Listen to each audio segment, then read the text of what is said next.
Hello മക്കളെ, എല്ലാവർക്കും ഞങ്ങളുടെ പുതിയൊരു വീഡിയോയിലേക്ക് സ്വാഗതം. ഞാൻ നിങ്ങളുടെ സ്വന്തം മനൂഫ്. മക്കളെടാ, നമ്മുടെ 10ാം ക്ലാസ്സിലെ മക്കൾക്ക് അവസാനത്തെ പരീക്ഷ ബയോളജിയാണ് വരാൻ പോകുന്നത്. അപ്പം മക്കളെ ഒന്ന് ശ്രമിച്ചു കഴിഞ്ഞാൽ 10A+ പോക്കറ്റിലാണ് കേട്ടോ. അവസാനത്തെ A+ കൂടി നമ്മൾ ടാർഗറ്റ് ചെയ്യാൻ പോവാണ്. അപ്പോൾ കുറേ മക്കൾക്ക് പരീക്ഷ എങ്ങനെയെങ്കിലും തീർത്തിട്ട് കളിക്കാൻ പോകണം, അവിടെ പോകണം, ഇവിടെ പോകണം എന്നൊക്കെ ആഗ്രഹിച്ച് ഇങ്ങനെ നിൽക്കുന്നവരുണ്ടാവും. പരീക്ഷ ഒന്ന് കഴിഞ്ഞ് കിട്ടിയാൽ മതി എന്ന് വിചാരിക്കുന്നുണ്ടാവും. പക്ഷേ ഹബീബി, നിങ്ങൾ എന്ത് വിചാരിച്ചാൽ കുറച്ച് മണിക്കൂറുകൾ, നിങ്ങളുടെ 10ാം ക്ലാസ്സിൻ്റെ അവസാന നിമിഷങ്ങളിലെ കുറച്ച് മണിക്കൂറുകളുണ്ട്.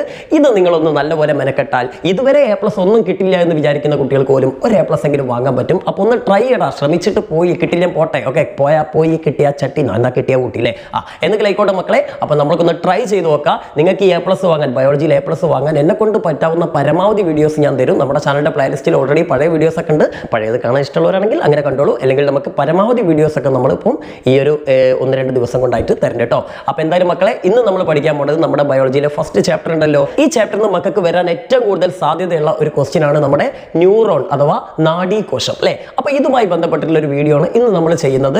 നിങ്ങൾക്ക് എന്തായാലും എനിക്ക് തോന്നുന്ന ഒരു 4 മാർക്കിന് പ്രാവശ്യം വരാൻ കൂടുതൽ സാധ്യതയുള്ള ഒരു ക്വസ്റ്റ്യൻ ആണ്. എന്ന് വിചാരിച്ച് ഇത് മാത്രം പഠിക്കരുത്. ഈ ചാപ്റ്ററിന് ചിലപ്പോൾ നിങ്ങൾക്ക് സിനാപ്സിന് ബന്ധപ്പെട്ടുള്ള ഒരു ചോദ്യം ചോദിക്കാൻ വരാം. അതല്ലെങ്കിൽ നമ്മുടെ ബ്രെയിൻ, അത് മെയിൻ സാധനമാണല്ലോ അല്ലേ. അപ്പം മസ്തിഷ്കവുമായി ബന്ധപ്പെട്ടുള്ള ഒരു ചോദ്യം വരാൻ സാധ്യതയുണ്ട്. അപ്പോൾ എന്തായാലും എല്ലാം നമ്മൾ പഠിച്ചിരിക്കണം. ബയോളജിയാണ്. ബയോളജിൻ്റെ കാര്യത്തിൽ നമുക്ക് ഏത് വരും ഏത് വരില്ല എന്ന് പറയാൻ പറ്റില്ല. ഒരു കടലാണ് അല്ലേ. അതുകൊണ്ട് തന്നെ കുറേ കുട്ടിക്ക് ബയോളജി പഠിക്കാനും ഭയങ്കര മടിയാണ്. അപ്പോൾ എന്തായാലും മനസ്സിലാക്കുക, ബയോളജി ഒന്ന് അരിച്ച് പെറുക്കി പഠിച്ചാൽ മക്കൾക്ക് നല്ല മാർക്ക് സ്കോർ ചെയ്യാൻ പറ്റും.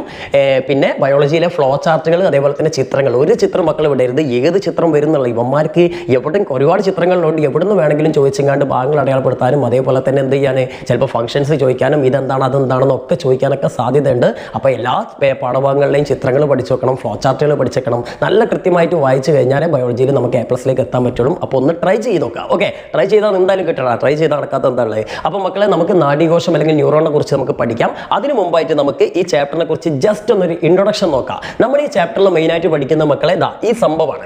ഈ സംഭവം എന്ന് പറഞ്ഞാൽ കണ്ടില്ലേ, എന്താ ഇപ്പം ഞാനിത് അങ്ങനെ നിന്ന് കഴിഞ്ഞാൽ സ്കാൻ ചെയ്യല്ലേ. ഓക്കെ, അതായത് നമ്മുടെ ശരീരം മൊത്തം എന്താണ്, കുറേ നെർവുകൾ അല്ലെങ്കിൽ നാഡികളാണ് അല്ലേ. അപ്പോൾ ഈ നാഡികൾ അല്ലെങ്കിൽ ഈ നെർവുകളൊക്കെ കൂടി കുഴച്ചങ്ങാണ്ട് ഉണ്ടായിട്ടുള്ള ഈ സാധനത്തിന് മൊത്തമായിട്ട് നമുക്ക് എന്ത് ചെയ്യാം, നാഡീ വ്യവസ്ഥ അല്ലെങ്കിൽ നെർവസ് സിസ്റ്റം എന്ന് പറയാം. അപ്പോൾ നമ്മുടെ ഈ ഹ്യൂമൻ നെർവസ് സിസ്റ്റം അല്ലെങ്കിൽ മനുഷ്യൻ്റെ നാഡീ വ്യവസ്ഥയെക്കുറിച്ചാണ് മക്കളെ നമ്മൾ ഈ ചാപ്റ്ററിൽ മെയിനായിട്ട് പഠിക്കുന്നത്.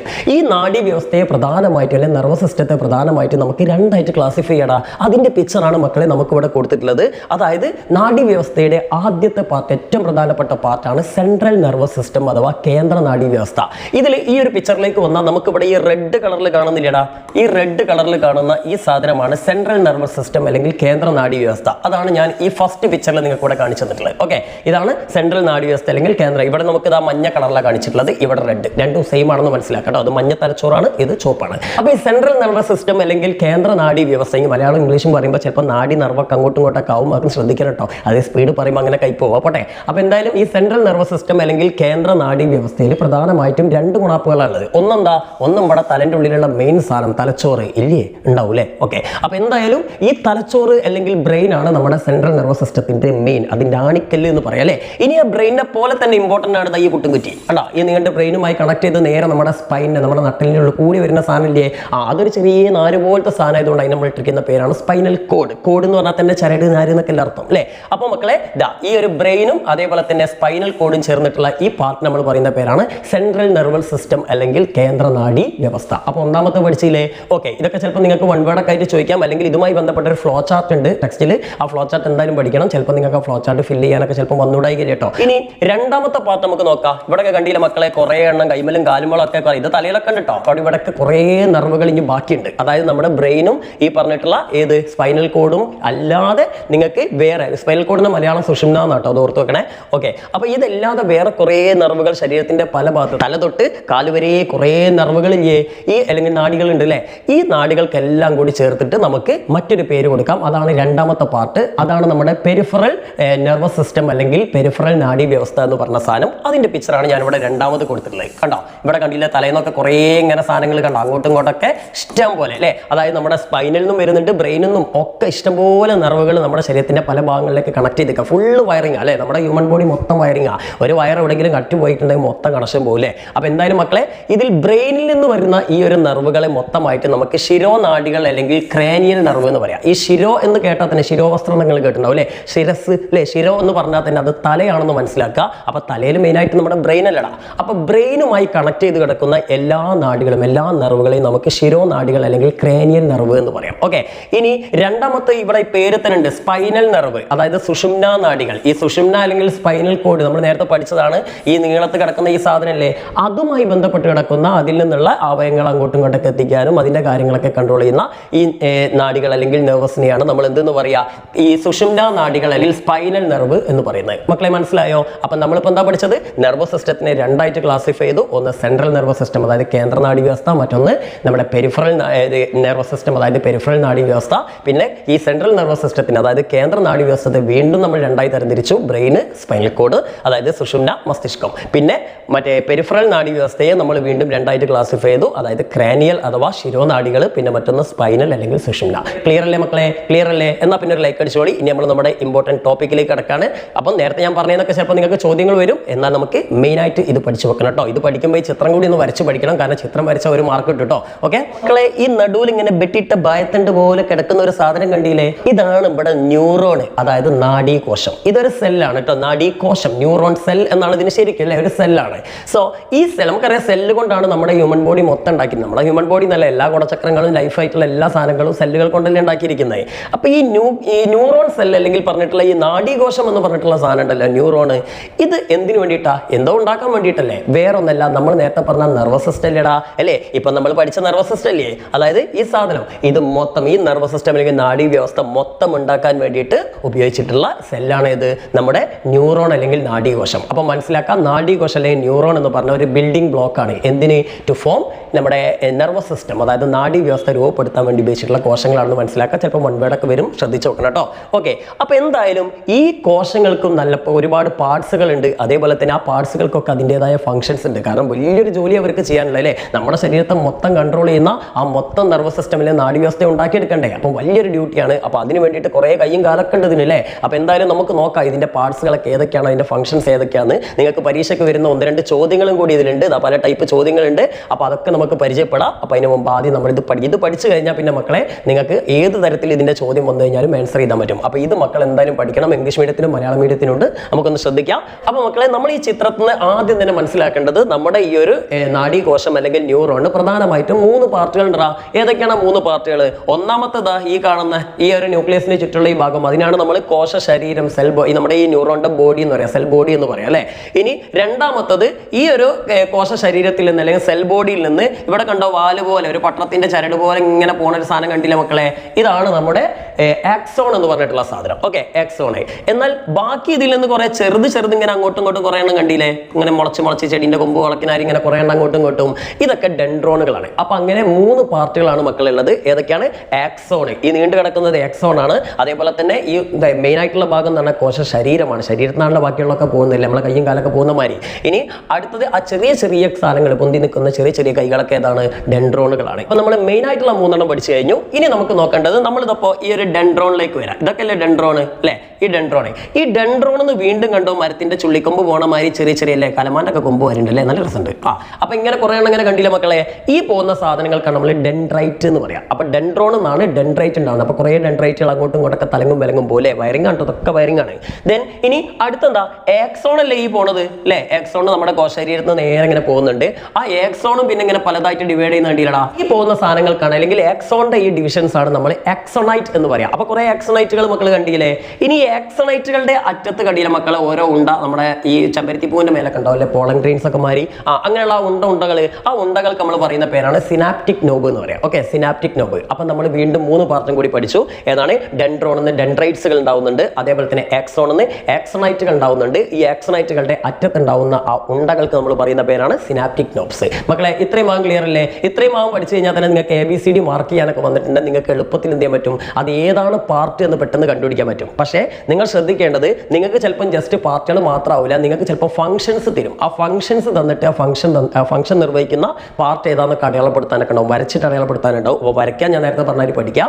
ഇനി നമുക്ക് ഓരോ പാർട്സിനെയും ഫംഗ്ഷൻ നോക്കാം. ഇതിലിപ്പോൾ നമ്മൾ പറഞ്ഞിട്ടുള്ള പാർട്ടുകളുടെയൊക്കെ ഫംഗ്ഷൻസ് ഇതിൽ കൊടുത്തിട്ടുണ്ട്, അതുകൂടി പഠിക്കണം. അത് പഠിച്ചാലേ നമുക്ക് ഫുൾ മാർക്ക് കിട്ടാൻ സാധ്യതയുള്ളൂ കേട്ടോ. അപ്പോൾ നമുക്ക് അതിലേക്ക് കിടക്കാം. അപ്പോൾ മക്കളെ, ഞാൻ ഓരോന്ന് പറയുകയാണ്. ഇംഗ്ലീഷ് മീഡിയത്തിന്റെ നോട്ടുണ്ട്, അതേപോലെ തന്നെ മലയാളം മീഡിയത്തിന്റെ താഴെയുണ്ട്. അപ്പോൾ നമ്മൾ ആദ്യം തന്നെ ഈ സാധനം, ഈ ഒരു ബ്രാഞ്ച് ആയിട്ട് ഇങ്ങനെ പോകുന്ന സാധനം ഉണ്ടല്ലോടാ, ഇതെന്താ സാധനം? ഡെൻഡ്രോൺ എന്ന് പോകുന്ന എന്നായതുകൊണ്ട് ഡെൻഡ്രൈറ്റ് ആണ് അല്ലേ. അപ്പൊ നമ്മൾ ആദ്യം തന്നെ ഡെൻഡ്രൈറ്റിന്റെ ഫംഗ്ഷൻ നോക്കാം. ഡെൻഡ്രൈറ്റ് എന്ന് പറഞ്ഞാൽ പറഞ്ഞു ഡെൻഡ്രോണിന്റെ ശാഖകളാണ്, അതായത് ബ്രാഞ്ചസ് ഓഫ് ഡെൻഡ്രോൺ ആണ്. അത് നമുക്ക് അറിയുന്നല്ലേ. ഇനി രണ്ടാമത്താണ് മക്കൾ നിർബന്ധമായിട്ടും പഠിക്കേണ്ടത്, അതാണ് അതിന്റെ ധർമ്മം, അതായത് ഫംഗ്ഷൻ കേട്ടോ. എന്താണ് മക്കളെ നമ്മുടെ ഡെൻഡ്രൈറ്റുകളുടെ ഫംഗ്ഷൻ? ഇത്രയേ ഉള്ളൂ.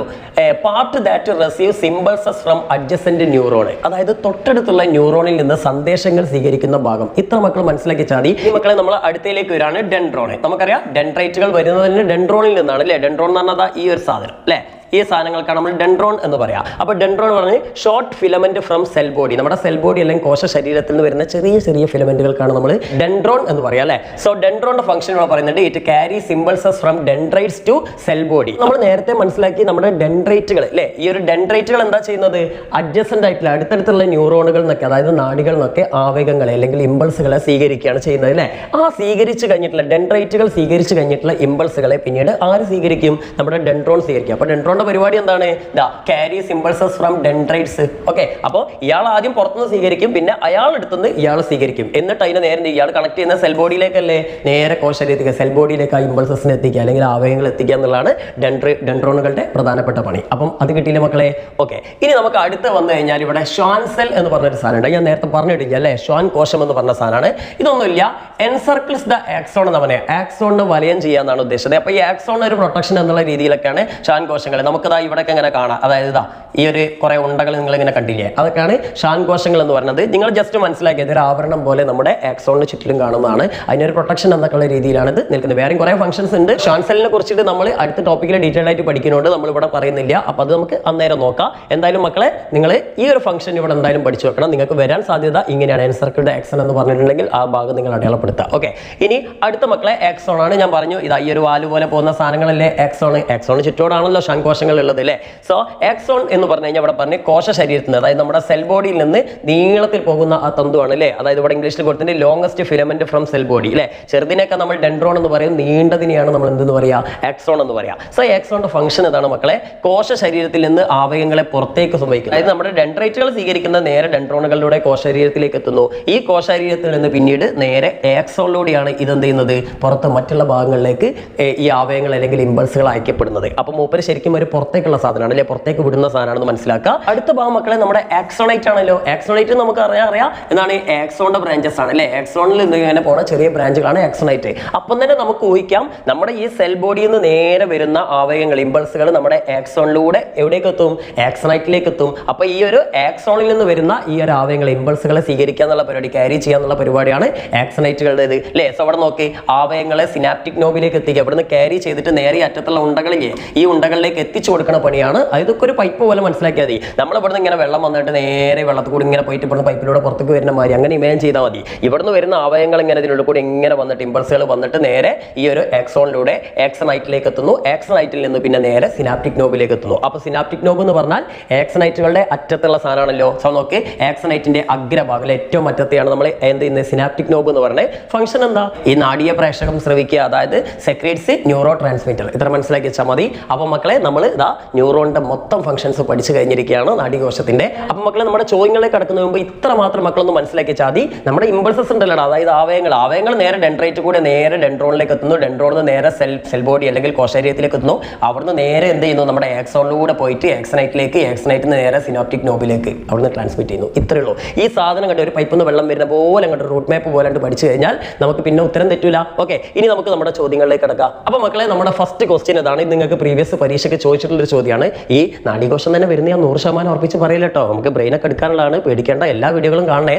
സോ ഇവിടെ നോക്ക്, ഫസ്റ്റ് ചോദ്യം ഇതാണ്, write the name and functions of A and be in the given diagram അല്ലേ. നമുക്ക് ഈ ന്യൂറോണിന്റെ നാഡീകോശത്തിന്റെ ഒരു പിക്ചർ തന്നിട്ടുണ്ട്, എന്നിട്ട് അതിൽ എ ബി എന്ന് പറഞ്ഞ 2 മാർക്കിംഗ് കൊടുത്തിട്ടുണ്ട്. അത് എന്തൊക്കെയാണെന്ന് ഐഡന്റിഫൈ ചെയ്യാനാ. ഇവിടെ എ എന്ന് കൊടുത്തത് ഈ സാധനത്തിനല്ലേ, ഈ സാധനത്തിനല്ലേ. അപ്പം തന്നെ നമുക്കറിയാം ഇതെന്താ മക്കളെ സാധനം, a is equal to axon അല്ലേ, ആക്സോൺ അല്ലേ. അപ്പൊ നമുക്ക് എന്റെ ഉത്തരം കിട്ടിയില്ലേ. ഇനി രണ്ടാമത്തെ എന്താ വെച്ചത്, be in the given diagram എന്ന് പറഞ്ഞിട്ട് ബി എന്നിട്ട് ഈ ഉണ്ടക്കല്ലേ തന്നത്, ഉണ്ടകൾ ഇപ്പം തന്നെ കിട്ടിയിട്ടുണ്ടാവും. എന്താ, b is equal to synaptic knob അല്ലേ. അപ്പൊ നമ്മൾ 2 സാധനങ്ങൾ ഐഡന്റിഫൈ ചെയ്തു അല്ലേ. ആക്സോൺ ആണ് എ എന്നിട്ടത്, ബി എന്നിട്ട് സിനാപ്റ്റിക് നോബ് ആണ് നമ്മൾ ഐഡന്റിഫൈ ചെയ്തു. ഇനി നമ്മളോട് ഒരു കാര്യം കൂടി ചോദിച്ചിട്ടുണ്ട്, ഫംഗ്ഷൻസും കൂടി എഴുതണം. അതായത് ഇതിന്റെ എയും ബിയുടെയും ഭാഗങ്ങളുടെ പേരും ധർമ്മവും എഴുതാൻ പറഞ്ഞിട്ടുണ്ട്. അപ്പൊ ഫംഗ്ഷൻസ് ചെയ്യുമ്പോൾ ആക്സോണിന്റെ ധർമ്മം നമ്മൾ നേരത്തെ പഠിച്ചില്ലടാ, എന്താണ്, സെൽ ബോഡിയിൽ നിന്നുള്ള എന്തിനെ ആവയങ്ങളെ ഇമ്പൾസുകളെ എവിടേക്ക് എത്തിക്കുക, ആക്സോണൈറ്റിലേക്ക് എത്തിക്കുക എന്നുള്ളതല്ലേ. അപ്പൊ അത് ഓർത്താൽ മതി. ആ ക്യാരീസ്, ആ വാക്കൊന്ന് ഓർത്ത് വെച്ചാൽ മതി അല്ലേ. ഇനി ക്യാരീസ് ക്യാരി സിംബിൾസസ് അല്ലെ. സിനാപ്റ്റിക് നോബുകളുടെ ഫംഗ്ഷൻ നമ്മൾ നേരത്തെ മനസ്സിലാക്കി. എന്താണ്? ന്യൂറോ ട്രാൻസ്മിറ്റർ എന്ത് ചെയ്യുക? സെക്രീറ്റ് ചെയ്യുക അല്ലെ, നാടീയ പ്രശ്നം ഉണ്ടാക്കുക അല്ലെ. അപ്പൊ ഇങ്ങനെ ഒരു ക്വസ്റ്റ്യൻ വന്നാൽ നമുക്ക് ഈസി ആയിട്ട് എഴുതി കൂടെ. ഓക്കെ, ഇനി നമുക്ക് ഒരു ചോദ്യം കൂടി പരിചയപ്പെടാം. ഇത് കഴിഞ്ഞ വർഷത്തെ SLC പരീക്ഷയ്ക്ക് വന്നിട്ടുള്ള ചോദ്യമാണ്. 4 മാർക്കിന്റെ ചോദ്യമാണ് കേട്ടോ മക്കളെ. ഇതിൽ ചിത്രം വരച്ചു കഴിഞ്ഞാൽ നമുക്ക് 1 മാർക്ക് കിട്ടും. ഓക്കെ, അതായത് പറഞ്ഞ ചിത്രം പകർത്തി വരയ്ക്കാൻ പഠിക്കണം. സോ ഇത് നിങ്ങൾക്ക് ചിത്രം തരും, അതൊന്ന് പകർത്തി വരച്ചാൽ മതി, കുറച്ച് വലുപ്പത്തിൽ വരയ്ക്കണേ. അപ്പൊ നിങ്ങൾക്ക് 1 മാർക്ക് കിട്ടി. അതിനിവിടെ ചിത്രം പകർത്തി വരയ്ക്കുന്നതിന് ഒന്ന് പ്രത്യേകിച്ച് എഴുതിയിട്ടുണ്ട്. ഇനി അടുത്ത ചോദ്യം ഇതാണ്, കോശ ശരീരത്തിൽ നിന്ന് അവയവങ്ങളെ പുറത്തേക്ക് സംഭവിക്കുന്ന ഭാഗം. ശ്രദ്ധിക്കണം, സെൽ ബോഡിയിൽ നിന്ന്, the part that carry impulses out of the cell body. അപ്പൊ നമുക്കറിയാം സെൽ ബോഡി എന്ന് പറഞ്ഞാൽ ഈ സാധനമല്ലേ, ഇവിടുന്ന് പുറത്തേക്ക് സാധനങ്ങൾ കൊണ്ടുപോകുന്ന ആളാരാണ്? Axon, simple. അപ്പൊ എന്റെ ആൻസർ എന്തായി? ആക്സോൺ. അപ്പൊ എ എന്നിട്ടും നമ്മൾ, അല്ലെങ്കിൽ ഇവിടെ നമ്മൾ എന്ത് ചെയ്യുന്നു? എ എന്ന് മാർക്ക് ചെയ്യുന്നു. എന്നിട്ട് പിന്നെ അടിയിൽ നമ്മുടെ ആൻസറിന്റെ ഭാഗത്ത് എ എന്നിട്ടും ആക്സോൺ എന്ന് എഴുതി കഴിഞ്ഞാൽ നമുക്ക് 1 മാർക്ക് കൂടി കിട്ടി. ഇനി അടുത്ത ചോദ്യം എന്താ? The part that receives messages from the adjacent neuron. തൊട്ടടുത്തുള്ള ന്യൂറോണിൽ നിന്നുള്ള മെസ്സേജുകൾ, സന്ദേശങ്ങൾ അല്ലെങ്കിൽ ആവേഗങ്ങൾ നമ്മൾ എന്ത് ചെയ്യുന്നു? സ്വീകരിക്കുന്നു എന്നാണ് പറഞ്ഞത്. അപ്പൊ പുറത്തുനിന്ന്, തൊട്ടടുത്ത ന്യൂറോണിലെ പുറത്തുനിന്ന് ആരെ സ്വീകരിക്കുക? പുറത്തുനിന്ന് ഈ കുണാപ്പുകളല്ലേ, ഈ മാന്റെ കൊമ്പുകളല്ലേ, ഏതാ? ഡെൻഡ്രൈറ്റ്. അപ്പൊ രണ്ടാമത്തെ നമ്മൾ എന്ത് ചെയ്യുക? ഇവിടെ എവിടെയെങ്കിലും മാർക്ക് ചെയ്തിട്ട് ബി എന്ന് മാർക്ക് ചെയ്യുക. എന്നിട്ട് നമ്മൾ ഇവിടെ ഇതാ ബി എന്ന് എഴുതിയിട്ട് ഡെൻഡ്രൈറ്റ് ഇതാ. അപ്പൊ നമുക്ക് അടുത്ത മാർക്ക് കിട്ടി. വരച്ചപ്പോൾ 1 മാർക്ക് കിട്ടി, ഇപ്പൊ 3 മാർക്കായി അല്ലേ. ഇനി 4മത്തെ നോക്ക്, the part that carry impulses to cell body. അതായത് സെൽ ബോഡിയിലേക്ക്, ഇതല്ലടാ സെൽ ബോഡി, ഈ സെൽ ബോഡിയിലേക്ക് ഇമ്പൾസ് എത്തിക്കുന്ന, അവയവങ്ങൾ എത്തിക്കുന്ന, കോശരീരത്തിലേക്ക് അവയവങ്ങൾ എത്തിക്കുന്ന ആരാ? ഡെൻഡ്രൈറ്റുകൾ സ്വീകരിച്ചിട്ട് പിന്നെ എന്തിലൂടെ വരിക? ഡെൻഡ്രോണിലൂടെ അല്ലേ. അപ്പൊ നമ്മുടെ ആൻസർ എന്താ? ഡെൻഡ്രോൺ. അപ്പൊ ഇതിന് സി മാർക്ക് ചെയ്യുക. അപ്പം നമ്മളിവിടെ ഡെൻഡ്രോൺ എഴുതി കഴിഞ്ഞാൽ ഫുൾ മാർക്കായി. ഈസി അല്ലേ മക്കളെ? അപ്പൊ ഈ ടോപ്പിക് ഇഷ്ടമായിട്ടുള്ളവർ ലൈക്ക് ചെയ്യുക, ഷെയർ ചെയ്യുക. അപ്പൊ നമുക്കൊട്ടും തന്നെ ബ്രെയിൻ ആയിട്ട് വരാം. അപ്പൊ എല്ലാവർക്കും ഓൾ ദ ബെസ്റ്റ്.